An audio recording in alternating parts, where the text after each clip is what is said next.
mobale na ngai. Nani oyo akoki kokokana na yo mokonzi?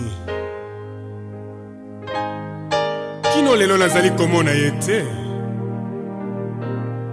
Mpe abotami nano te. Mpe akozala te. Mpe akotikala kobotama te. Nzambe monene, Nzambe monene, Nzambe nanga kumama libela. Okokisi na nyonso Nzambe oye, molongoli loboko na litama na moto Nzambe oye. Nzambe na ngai kumama libela. Nzambe monene, Nzambe monene, Nzambe monene papa. Oh Yesu na yembeli yo nzembo. Eyokalo nsambo na nga. Ozali wapi papa?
Internet nyonso ya poto na poto Nadine Mambuku pona compte ya poto na poto tozali touti morgue eza mawa eza pasi pona ndeko na biso kokokala la Coxon o autai kotika biso dernièrement lelo ndezaki levé du corps na ye na clinique Ngaliema. Alors toza déjà sur place na Fikine place nzoto na ye kozala exposé. Vraiment c'est un sentiment de douleur et ça passe si kotika Moutoko à Coxon, un garçon bien, ce n'est pas parce qu'à Koufi Lelo, mais Azalaki bien, Nabatu Nyonso. Vraiment, il y a un bon moni. Le groupe Sinar, qu'on a des comédiens Nyonso, il y a l'association ANTPC, Balélie, et puis on va continuer à coller là. Naba reportage Nyonso Bozoa, Botala, comment les obsèques de Coco Kalala et Zoleka.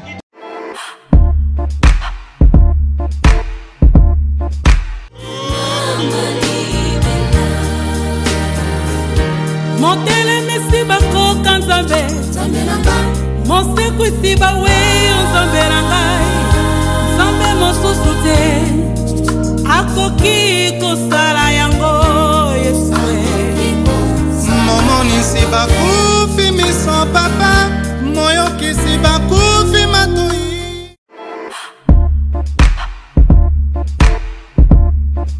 Voilà, Bafan Nyonso au Bolanda Bisso de partout, Paris, Boston, Suisse, Londres, États-Unis, Los Angeles, de partout dans le monde, Australie, Chine, Bino Nyonso, Dubaï et Sika Bozali. Toza bel et bien na matanga ya Coxon. Coco Kalala, Oyo Nzoto nae eza exposé maintenant na Fikine, na pavillon 14. Les artistes et comédiens ont très déplairé encore et encore, bazo continuer coller là. Et le groupe Sinar, Lelo, va perdre Mouto Azalaki et Lobby Emoko, président Caleb Bradouanaye. Tobaneko benga emingi biso presse katumba mwake parce que là où tu vois le président Caleb, tu vois Coco Kalala. Aujourd'hui, une plus, tozo rendre dernier hommage parce que sous Kanako Monaye eza Lelo Pelobi, place à Rosa la mise en terre. na cimetière en nécropole. Il y a une interview, il y a un grand moussoussou, il y a un ninganae au travail qui naie, au bazar qui naie malamou. Tokota, pas beaucoup de commentaires parce que là, nous sommes choqués, nous sommes dans le malheur, s'il faut le dire. Coco, Kalala, Coxon, ne plus. Tous ont l'impression, il y a Batu Oyo, Bazo Lela et Lelo.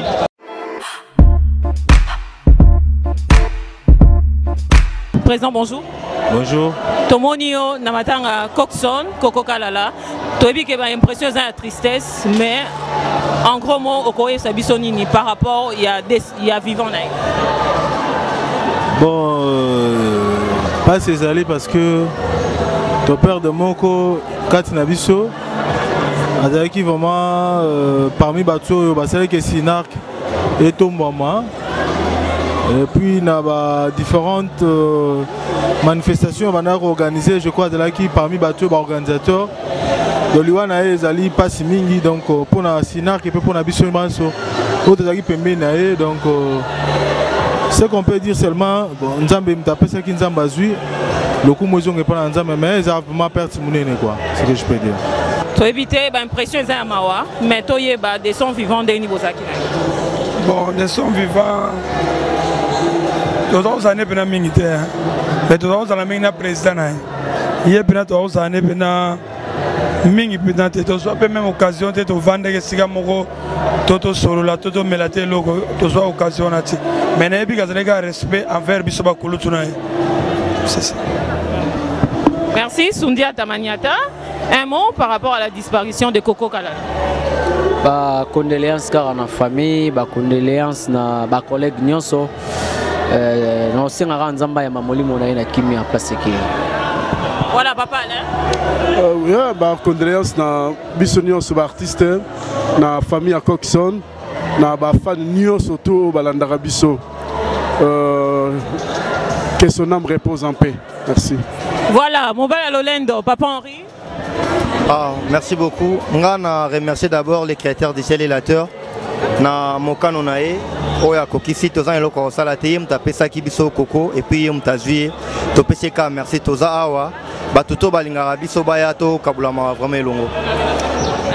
Toza na ya Freddy alias Mbalio Sombo tomonio lelo ezo sala ndengeni je sais que ça n'a pas si ba comédien bazo kende lokola mai lokola donc je sais comment dire lelo lisusu Coco Kalala après mambri Coco na ebité okolo bani la kolo bakaka eza pasi ka ningo lobby na lobaki crime moko na lobby eswa eza pasi na ebité tina nini ezaka biso kaka alors touti kolela kalate ya mambri awa ebwelbwel pas même 2 mois toye lisusu tokweleli lisusu kabaka ta engambe ya mobali Coxon leki na nga abenga nga ya Freddy Mbalio abeli mingi presque une année yangoyo lelo atiki faye na ye mwasi na ye na bana donc na lobika na baninga na nga ya ba comédien na ba leki o baye na ba bakuta biso na ba grand frère na biso eloko na loba na bango eza moko to ye banzambe so to ye binzambe te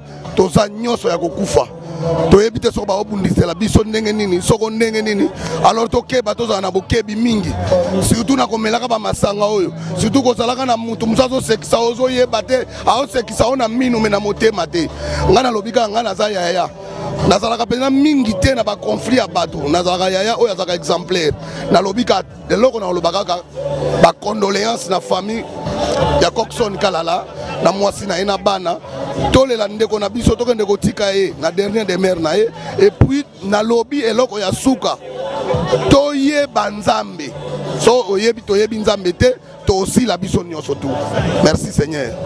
Vraiment eza très touchant na maloba ya oyo ya Freddy alobi toye banzambe biso nyonso na bino botala biso toye banzambe mais to soit pe ba impression ya bato bazaki na Coxon o babanda ko sala na ye et ko sala biso pe bien to mona to yo ka témoignage na ye et pas bato bazaki ko sala na ye na kati ya groupe Sinark. Oui. Oui. Moi c'est King, comme on l'a King. Personnellement, tant que na Sinark na koloba muto oyo encadrant toi formant Isaac Coxon. Pour Nanga j'ai perdu un mentor qui a été cher pour moi. Coxon Azalaki parmi les administrateurs, il y a un groupe, mais Azalaki humble. Humble, c'est-à-dire Atoye Lelo. Contrairement à un groupe Moussoussou, il y a des stars, il faut pas mépriser, mais il y a un caractère honnête. Coxon a comme son propre frère. Apprenant devant la caméra et différentes expressions cinématographiques autres dans le monde de la théâtre. Donc, Azaki vraiment, je bien. Et ça, pour Nabiso, pas si mingi, pas mawamingi, qu'on perdre la Coxon sitôt comme ça. On s'attendre dans côté. En tout cas, on attend qu'on s'attendre dans la mort de Coxon. Et ça, vraiment très douloureux pour Nabiso. En tout cas, excusez-moi, on va continuer parce que ça fait très mal. Comprenez mon émotion. Vraiment, ça fait très mal. Ça choque. Et ça choque. Comme on a une famille artistique de comédiens, toujours, chaque année, en train de pleurer. Et ça choque. Mais toujours continuer l'interview, naba oyo ba salakina Coco et Sikamoko. Ba ami bandeko ya Coxon et Sikawapi bandeko œuvrer ensemble tolingi petozwa ba témoignage na bango. Jerry par rapport à Coxon lelo et ça mokona ya suka na ebité. Bon vandaki na ye comment il était et lelo et zo sala ndenge nini disparition na ye. C'est vraiment triste parce que Coco c'est quelqu'un au Azala qui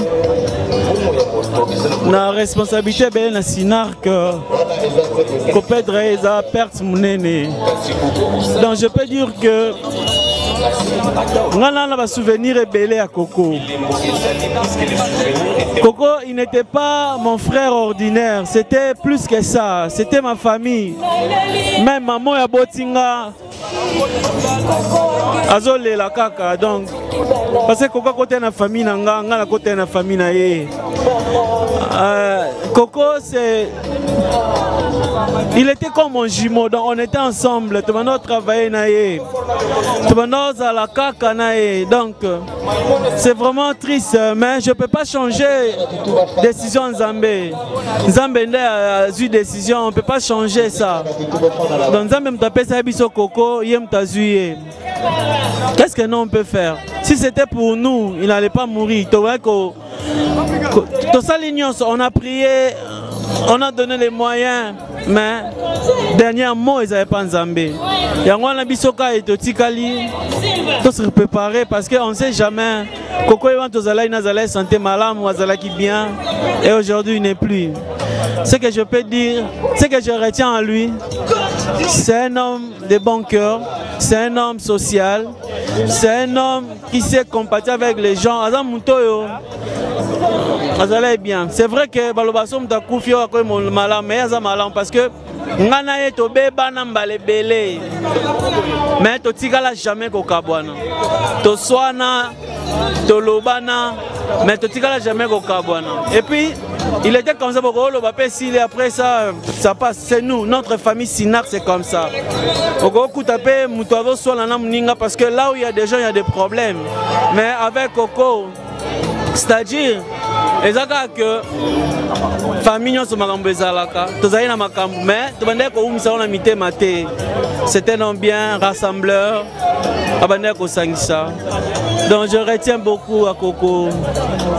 Que son âme repose en paix.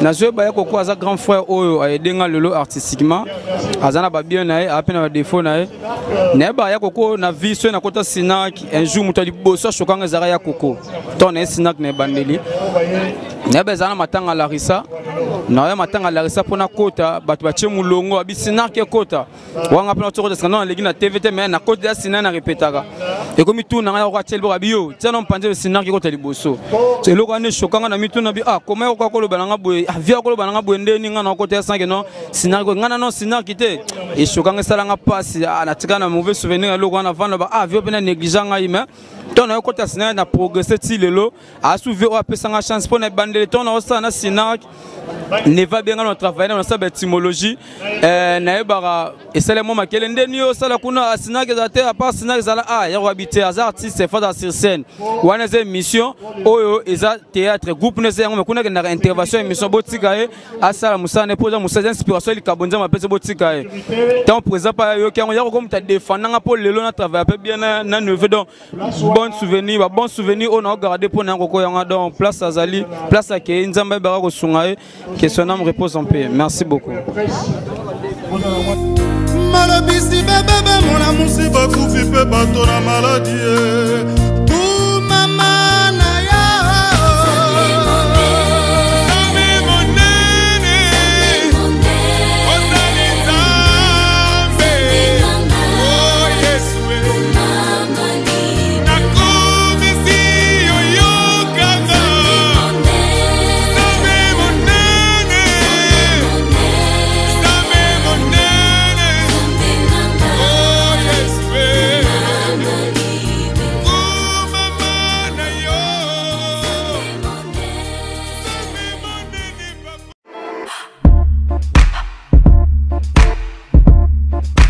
Voilà, mbote mingi na bino nyonso bafani ya poto na poto o bolanda biso à partir internet en direct de la Fikine pavillon 14 et sika wapi tozo lela nzoto ya Coco Kalala alias Coxon oyo azalaki moko ya ba comédien o abande ko sepelisa biso na ba etando ya télévision topé na ba CDO bozalaki komona à partir ya monde et sika wapi bozolanda Nadine Mambuku poto na poto pour la couverture na yango alors lelo eza bongo levé du corps nzoto ya mowe bimaki bongo lobby na clinique Ngaliema eleki na inde 3 et sika siège na bango ya répétition eleki na place des artistes na victoire nde ezaki exposé lelo na Fikine alors lelo ezali levé du corps pona kokende bongo kotika ye na dernière demeure na ye kuna na cimetière ya entre ciel et terre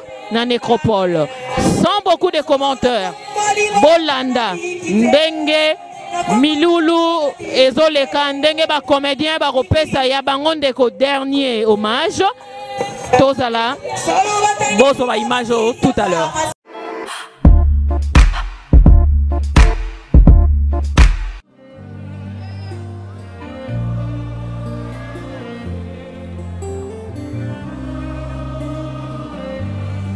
Voilà, Belinda, Azali, Moko, il y a Batu Oba et Vrena Coco, Coxon. Alors, Tolingito, ça peut impressionner. Et bien sûr, il y a Mawa, mais Azan de Konabango, Vandinaye, Tomoulaï, Coco n'est plus, n'a habité, et sentiment n'y ose exprimer. Bato, Bazolanda Biso, merci pour la parole. Coco, Azali, Moko Nabiso. Ce qui tozo ganga peut-être ya koloba ke Coco azalaki général eza pona koloba te parce que Coco azalaki vraiment musali Coco ayebaki ko apaiser mitema na biso abanaki azalaki na bolingo moko o peut-être ebele bazana groupe bakoki ozala nango te en tout cas kozanga Coxon eza pasi na biso eza vraiment trou moko munene o tokotikala ko remplacer te mais nzambe mutu apesaka ye moko mutu azuye mais azuye très tôt parce que tozala vraiment na besoin na ye posa na ye vraiment ezala na makasi musala neza nano ebele mais loka nzambe ye moko amoni ke il faut azwa ye choix eza te eza volonté na ye. Voilà, Maman Jeanne, to yé ko combattre na bino na matanga Coxon, to éviter en quelques mots Coxon azalaki nani na Sinac et puis bofane Tamboulaye. Coxon azaki acteur moko na kati na biso kwa bana ko sala musala na ye bien azalaki na talent na musala na ye abandaki pe vraiment ko respecter yango. Na makambo etali production abanda ko s'occuper na production et natango nyonso tout temps président Caleb bazo voyager na makambo etali ba tournage na biso abanda ko s'occuper nango et avec succès. Azalaki Mosai Nanzambe, Moko Kachinabiso serviteur, Yenda Azalaki fondateur ya Gozen, O Salamaka chaque dernier lundi à moi, Yende Azali fondateur Nango, Kirkson, Azalaki Moko, Naba O Balingara Kimia, Esika Batumi Bale, Bazwani problème. Mais le col mutu comme ngai nazape na ba défaut nanga yepe azaki na ba défaut nae mais loko moko na yebi kaka eteke ba qualité na yelega ki ba défaut na ibele yango moni tozolela makasi na ba souvenir ebele ya malamu o atiki kati na biso na makambo etali bonganga na Nzambe azaki serviteur puis azaki mutu atondisa makina kondima akufi na honneur en tant que moi Nzambe abwaki saki Nzambe na été même tina tango asuka nazolela mais nazana elikia na yebiete mko na suka tokokuta na ye nazolela mais nazolela lokwa mopagano te nazolela lokwa mondimi peut-être seul mutu mususu akufa kana ngana lela la passe makasi mais nazolela na moi réserve pour na yebike tokokuta parce que loi et d'après moyen ouais mais marabiso tokuta na Nzambe et ils allaient voir au penza masala poete na mukona suka tango kelelo ekobeta tokuta na ye nya que Jésus qui a ressuscité qui peut en nettoyer mais quant à nous les hommes nous allons passer par la mort donc c'est normal, Dieu a permis, on accepte ça. Parce que la Bible nous dit, même s'il n'a pas manqué à Moutou, et qu'il y a 6 mois Dieu, je ne permets pas. Comme Dieu a permis, Corson est mort. J'ai béni l'Éternel. Voilà. Impression que Yabande Konae va travailler ensemble. Na Sinark et Sigawapi, Koko, Azalaki Kosa Moussala. Maman Lourd. Tous ont impression par rapport à la disparition, il y a encore na katina bino na Sinar. Expression nanga ezalika pasi. Eza pasi mingi kota mutu bozalaki na ebo mesana ki na ye.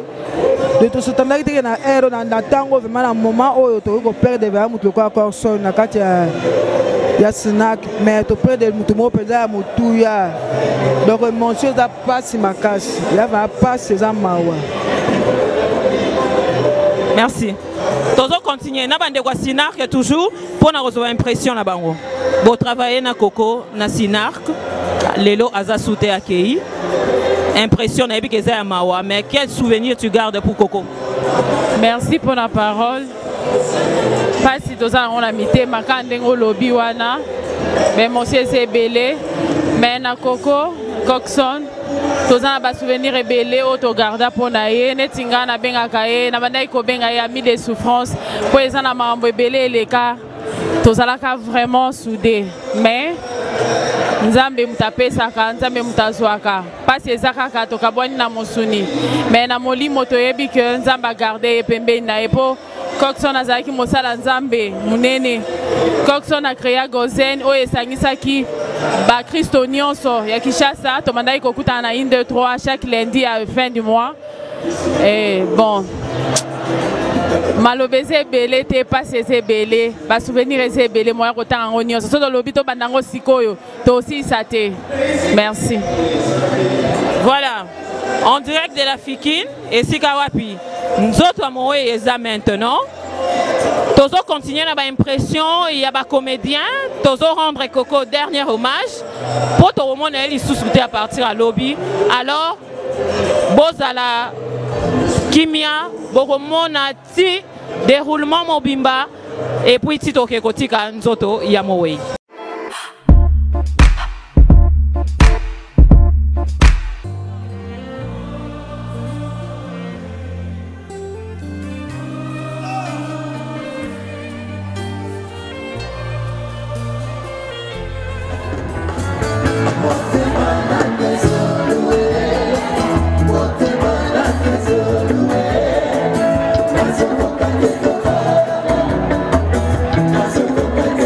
Say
This is the realm of your glory.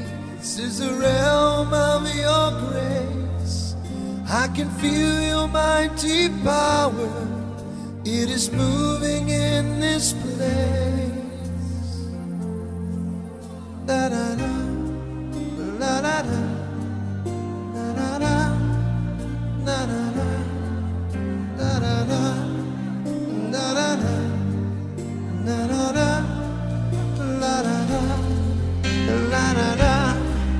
la da da, la da da, la da da, la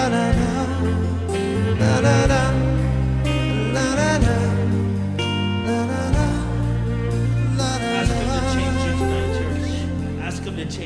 In the presence of angels, with God's glory on the wings, like the voice from many waters, I can hear the angels sing. Holy, singing holy,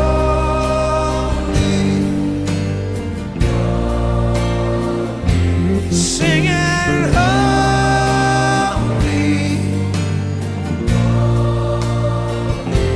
singing holy, holy. In the presence of angels, with God's glory on the wings, like the voice of many waters, I can hear the angels sing. This is the realm of your glory. This is the realm of your grace. All my heart's desire is to seek your face.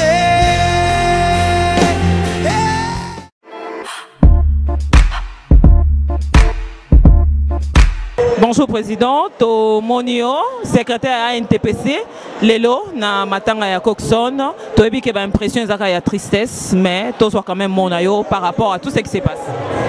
Bien, tristesse mbalame balé, tristesse parce que to fait l'indéco, tristesse parce que ebele ba sponsor ba ko kunda Coxon e bongaki ba pesa mbongo tango tozaye ko sala lolombo na ba télévision e bongaki ba pesa mbongo ngo azwa soin. Moninga malamu ezali oyo apangusaka pinzoli ya moto te kasi oyo empêchaka pinzoli ya ndeko etanga. Donc tristesse tanga ezali double na modèle wana. Poso natali festival ya ba sponsor de Zawa. Mwana mobali akufi na accidenté, ce n'est pas une mort inopinée. Abeli pendant près de 17 mois. Makoki ezangaki tomoni Caleb na ba comédien musu na télévision kosenga mbongo, kosenga lisungi.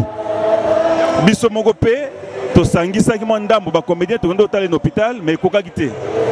Et bela ba sponsor oyo pour nanga eza mwa révolte. Et bongaki basunga ye tango azangaki misolo. Tomoni batandi ba bloc publicité kuna basala ka promotion ya eloko na ibembete et bongaki lelo eza la fête ya Coxon abiki parce que to pesa ki mbongo attend. Que voulez-vous? Paix à son âme.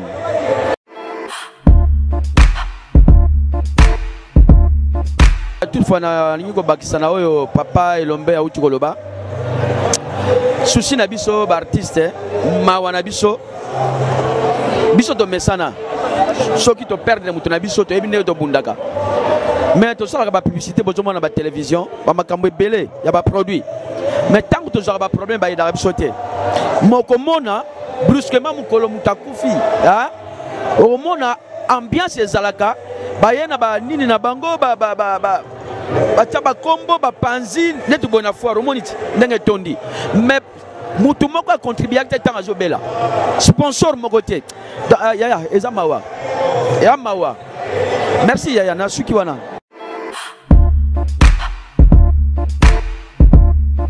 N'ayez qu'une impression ça a passé mais ko baksani oui to ça na mawa to ça na passé biso artiste comédien mais bon ils ont comme ensemble yem talinga sala bongo Coxon to kabwani na ina na nzoto bena misala te l'artiste ne meurt jamais. Œuvre ne ezali tout manakotala kaye, bana banakotala kaye, fan na banakotala kaye. Donc ça mukano ensemble.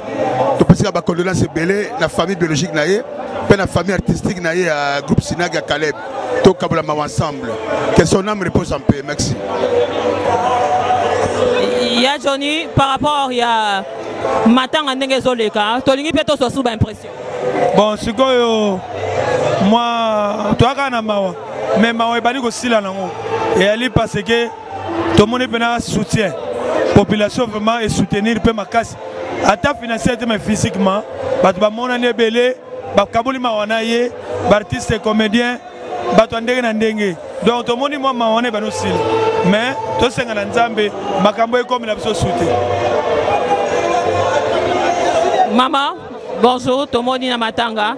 Tous ont l'impression bien que ça passe. Merci mingi mwana ngai nzamba pamolo mama. Na ndenge botika kabiso te. Lisusu to lobanini. Ezali Matanga, ezali Kor, ezali Mawa. Po bana bazoke ne très jeune de passer ngwana. To tiko le kala mingi te mambri ko ebwel. Lelo sur retour à mususu mama.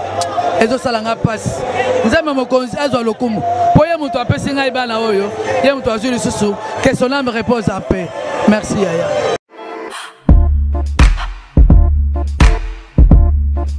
Toujours continuer l'interview. Na différents présidents, collègues, na Coxon, toza lisusu awa, na président V12, na président JR, bazape na moya koloba par rapport à la disparition, il y a Coxon. Président, tout le monde a matanga bien que ça douleur et ça passe, mais n'habite pas impression na yo, oyebaki Coxon, to ndengeni. Oui, Coxon to na zoaki okaza ko prester na matadi. Ezaka sur invitation ya pasteur Padumpeti. Ye ayaka na président Caleb ba prestaka bango ba yembaka et puis nga na prestaka na comédie. Tango esili na trai na phrase na yeti lelo ayebisanga président Atanzambe a élevé yo ndenge nini, restez toujours humble ndenge ozalaka. Phrase wana na trai nango ti lelo na bana ko raisonner na phrase ayebisanga yo. C'est ça, eza mawa mais eza volonté Nzambe. Voilà. Oui, président JR. Oui. Coxon ne plus. Et puis toujours les comédiens n'habitent. Ah, pas toujours les comédiens. Mingi mingi. Mingi mingi te zanini. Tu vois le pièce rare. Soki pièce wana et baby batunyo so bachaka ngoka. Soki obungisi yango. Olela ngo mingi. Donc ezandenge moko biso toza bato yo toza ebelete. Mais tant que moko na biso abungi il faut ningisa kaka. Tandis que bato akufaka na bango chaque jour mokili ondenge nzamba sala bato akufaka. Mais senga biso toza ko sala musala moko oyo tozo mona na miso abato mingi mingi. Alors na tango ba moni osute bato ko réclamer et surtout soki okufi tala kaka. Donc tokufaka mingi te mais tozo kufa puisque toza bato. Par rapport à Coxon. Pardon? Par rapport à Coxon. Par rapport à Coxon, moi je dirais Narotika Kolobangote, Nalobi Boye, Bafan Nabiso Baye, Bake Coxon Akei, oui, Ake Nanzoto, Kasina Molimote, puisque artiste Akufakate, Azal toujours parmi Biso, Boromona Kaye, Kaka, toujours na Babili, Bozaromona Ye, Boromona Kaye, Boroyoka Mungone Lisusu, donc Azali.